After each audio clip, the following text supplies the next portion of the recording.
에레미야서 50장 1절부터 5절까지 함께 읽도록 하겠습니다. 여호와께서 선지자 에레미야에게 바벨론과 갈대아 사람의 땅에 대하여 하신 말씀이라. 너희는 나라들 가운데에 전파하라. 공포하라. 깃발을 세우라. 숨김없이 공포하여 이르라.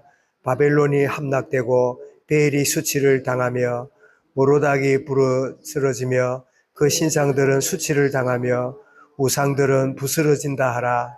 이는 한 나라가 북쪽에서 나와서 그를 쳐서 그 땅으로 황폐하게 하여 그 가운데 사는 자가 없게 할 것임이라. 사람이나 짐승이 다 도망할 것임이니라. 여호와의 말씀이니라. 그날 그때 이스라엘 자손이 돌아오며 유다 자손도 함께 돌아오되 그들이 울면서 그 길을 가며 그의 하나님 여호와께 구할 것이며 그들이 그의 얼굴을 시온으로 향하여 그 길을 물으며 말하기를 너희는 오라 잊을 수 없는 영원한 언약으로 여호와와 연합하라 하리라. 아멘. 열국을 향한 예언의 말씀 제목으로 말씀을 드리겠습니다. 이제 에레미야서가 마무리되어 가는 이 부분을 우리가 오늘 읽게 되었는데요. 48장에 보면 모압에 대한 심판, 또 그 49장에 보면 암몬에 대한 심판, 에돔, 다메섹 여러 민족들이 망하게 될 것을 에레미야를 통해서 알려주고 계십니다. 그런데 오늘 50장에 들어오니까 그 하나님의 여러 열방들을 예언하시는 그 사실을 통하여 하나님이 세상 주관자시구나, 어떤 왕이 일어나고 또 통치자가 일어나고 때로는 독재자가 일어나고 모든 것까지도 하나님의 주권 속에 통치 속에 다 이루어지고 있구나 하는 것을 알게 한 다음에 50장에 들어와서는 놀랍게도 바벨론이 멸망하게 될 거다 라고 하는 사실을 예고하고 있습니다. 2절에 보니까 그랬죠. 너희 나라들 가운데 전파하라. 공포하라. 숨김없이 공포하라. 이르라. 바벨론이 함락되고 베엘이 수치를 당하고 머스닥이 부러지고 그 신상들은 수치를 당하며 우상들은 부스러진다 하라. 자, 바벨론이 어느 나라입니까? 이스라엘을 남쪽에 있는 유다를 멸망시켜서 70년 동안 포로 생활을 하겠다 만들었던 나라가 바벨론이잖아요. 그런데 그 바벨론이 하나님의 백성인 유다 백성을 쳐들어와 가지고 성전의 보물도 다 빼앗아가고 다 탈취해간 그들이 하나님 섬기는 이스라엘을 우리가 이겼구나. 그래서 교만과 자만에 가득해가지고 그렇게 떵떵거리고 있었고, 그러다 보니까 하나님보다는 자기들이 섬기는 우상 벨과 그리고 무스닥이 하나님보다 강하구나. 그래가지고는 바벨론이 더욱 자기의 신을 섬기고 우상을 섬기는 이런 교만의 자리에 들어가는 이런 자리에 가게 되므로 하나님은 그들도 멸망하게 될 것이다. 그 멸망당하는 방법이 뭐냐 하니까 3절에 보니까 이는 한 나라가 북쪽에서 나와서 일어나서 그를 쳐서 그 땅으로 황폐하여 그 가운데 사는 자가 없게 할 것이고 사람이나 짐승이 다 도망할 것이다. 한 나라가 일어나서 바벨론을 무너뜨리게 될 것이라는 거죠. 그 한 나라가 무슨 나라일까요? 페르시아입니다. 그래서 바벨론이 유다를 침공하고 하나님이 우리를 도구로 썼구나. 우리가 교만하면 안 된다. 이 사실을 모르고 우리가 강하고 우리가 훌륭하니까 우리가 유다를 무너뜨렸구나. 그리고 참신이여 우리에게 이 승리를 준 거 감사합니다.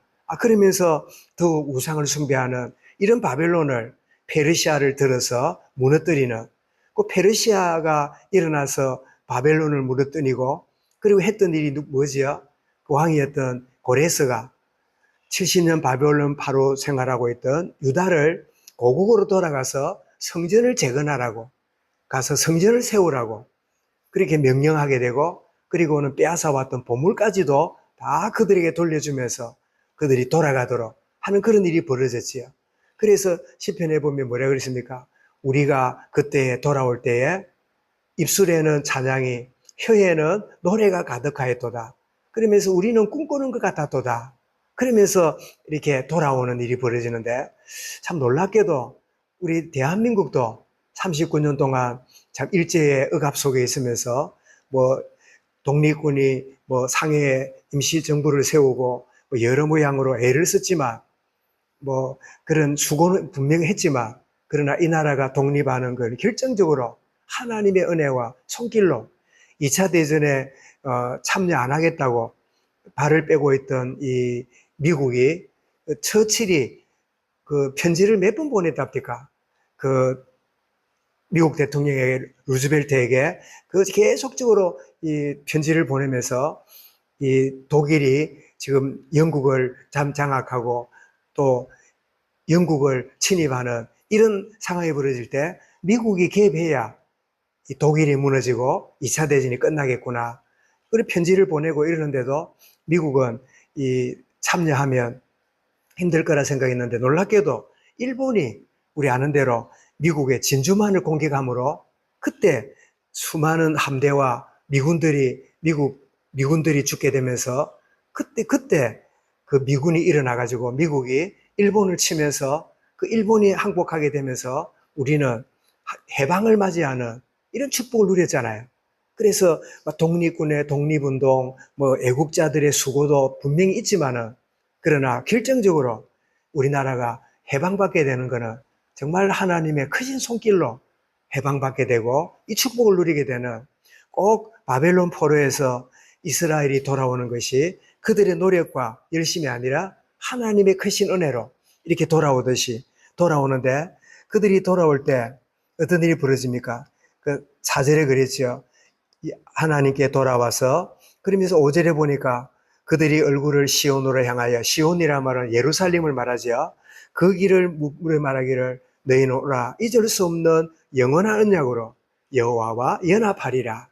그래서 모든 열국을 주관하신 하나님이 결국은 언약의 백성, 자기 백성을 향한 하나님의 크신 은혜의 손길로 함께하고 있는 이 사실을 우리에게 보여주는데, 그래서 참 하나님은 구원받은 우리 하나님, 우리만의 하나님이 아니라 모든 세상 열국을 지금도 통치하고 있고 다스리고 있고, 그들이 잘나고 훌륭한 것처럼 보이지만 하나님이 세밀한 손길로 어제 말씀처럼 세우기도 하고 무너뜨리기도 하고 심기도 하고 뽑기도 하는 이 모든 속에 있는 것이다 하는 사실을 우리가 알려주는데, 그래서 우리가 특별히 오늘 찬송 드린 것처럼 참 피난처에 있으니 환난을 당한 자 이리 오라, 땅들이 변하고 물결이 일어나 산 위에 넘치되 두렵지 않네. 특별히 2절에서 뭐라고 찬송했지요? 이방이 떠들고 나라들 모여서 진동하나 우리 주 목소리 한번 바라시면 천하의 모든 거 다 망하겠네.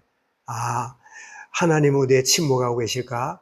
왜 하나님은 역사하지 않고 이렇게 했을까? 그게 오늘 대부분의 불신자의 관심거리고, 신자들조차도 왜 이때 하나님이 간섭하고 하나님이 이렇게 손으로 펼치면 될 건데 왜 하나님은 침묵하고 계실까? 그런 의문들을 가진 게 대부분의 사람들의 모습이죠. 그러나 성경을 펼치고 우리의 삶을 되돌아보면 하나님은 모든 세상을 주관하고 계시고 역사를 다스리시고 우리의 생애를 간섭하고 있다는 사실을 알게 되는데, 그래서 시편 42편에 그랬죠. 세상에 군왕들이 일어나고 하나님을 대적하는 그들이 일어나느냐? 그러나 그가 비웃으시며 철장으로 만국을 다스리시리라 하는 그런 말씀이 시편 2편에 나오기도 하지요. 특별히 오늘 8.15 해방기념 80주년을 맞이하는 날이기도 한데, 정말 억압에 묶이고 주권을 잃어버린 나라에 해방이 주어진 게 얼마나 놀라운 일인지, 마찬가지로 우리 개개인이 예수 그리스도로 말미암아 참 십자가로 말미암아 사망과 사단과 흑암과 저주의 권세에서 우리를 해방하시고 온전히 자유케 하신 그 놀라운 은혜를, 하나님의 귀중한 은혜 가운데 참 되어졌음을 우리가 맞이하고, 모든 열국을 다스리시는 하나님의 손길을 우리가 볼 뿐 아니라 우리 개개인의 손길과 우리 온 교회와 우리 모든 자녀들의 삶도 주관하고 계시는 그 하나님, 그 하나님의 그 신은혜 가운데 오늘도 인도받게 하시고 매 순간 주님의 크신 약속을 붙잡고 온전히 나가는 은혜 가운데 있게 하여 주옵소서. 그래서 하나님은 말씀이신지라 태초에 말씀으로 천지를 창조했느니라. 그게 말씀이라는 공통 단어가 나오는데 하나님이 함께 하심을 어떻게 합니까? 그 말씀을 약속을 붙잡고 나아갈 때 그 말씀이 곧 하나님이심을 알게 되는, 그래서 주의 말씀은 내 발의 등이요 내 길의 빛입니다. 그래서 하나님 약속의 말씀이 정말 어두운 밤길을 걸어가는 우리에게 빛이 되고 등이 되는 이 축복 누려가는 오늘 귀한 하루가 되어지고 또 홍교회가 되어지도록 세상 역사를 주관하시는 하나님, 우리 교회와 개인과 우리 모든 개개인을 통치하시고 주관하시는 그 하나님의 크신 은혜 누리는 귀한 하루가 되게 하시고 순간순간이 되도록 은혜로 인도하여 주옵소서. 말씀을 마음에 담고 우리 개인적으로 기도하겠습니다.